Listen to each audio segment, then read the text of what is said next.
Nasa 100 kabahayan naman ang natupok ng sunog sa Barangay San Isidro, Parañaque City kagabi. Ang pag-apula sa apoy umabot sa 8 oras. Yan ang ulat ni Vel Custodio.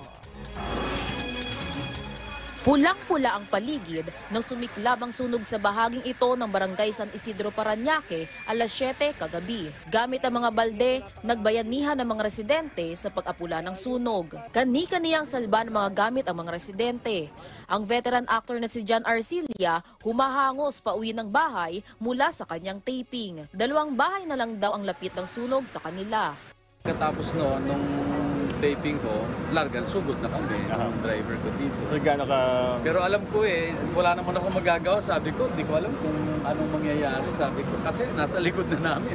2 bahay na lang. Yung mismong sunog, nakikita na ng staff ko na nasa likod na ng bahay namin. Yung apoy, nakikita niya na talaga. Tapos yung mga dust, saka mga dust, nasa mukha niya na.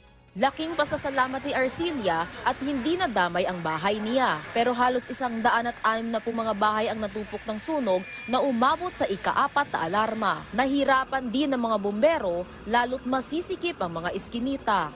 Malakas ng hangin, malaki na yung apoy, then light materials yung mga nasusunod. Nagpalala pa, kinapos din ng tubig ang mga bumbero. Yung tubig mabilis kami naubusan. Pero sa tulong ng mga residente, sa tulong ng mga nakalalakihan na dito nag-bucket relay, madaling mapuno yung mga fire truck. Higit 1,000 residente ang pansamantalang nanunuluyan sa 2 evacuation centers. Tulad ni Aling Susan, naiilang piraso ng damit at gamit lang ang naisalba. Hindi na kami makadaan sa talagang ginadaanan namin kasi nandoon yung nandoon yung apoy Luwihis kami ng daan, nangatok kami sa ibang bahay para lang kami makalabas doon sa kalsada namin. Pinuto lang yata, marami ng bahay ang nahagip Talagang bumagsak talaga pati ito.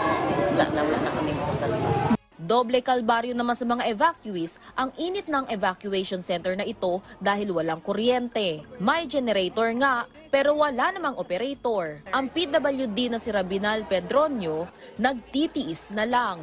Samantala, may mga nagmagandang loob na namahagi ng libreng pagkain. Paalala ng Bureau of Fire Protection.